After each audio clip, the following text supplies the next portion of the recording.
দুটো অক্ষরের একটি শব্দ, বন্ধু। সময়ের সঙ্গে সঙ্গে যেমন বন্ধুত্বের সংজ্ঞা বদলে যায়, ঠিক তেমনি বদলে যায় বন্ধুদের সংখ্যাটাও। তবে হ্যাঁ, যাদের থাকার তারা ঠিক থেকে যায়, কোনো অভিযোগ কিংবা এক্সকিউজ ছাড়াই।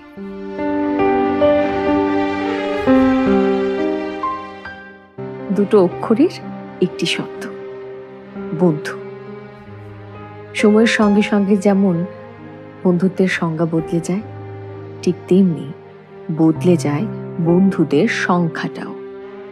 তবে হ্যাঁ, যাদের থাকার তারা ঠিক থেকে যায়, কোনো অভিযোগ কিংবা এক্সকিউজ ছাড়াই।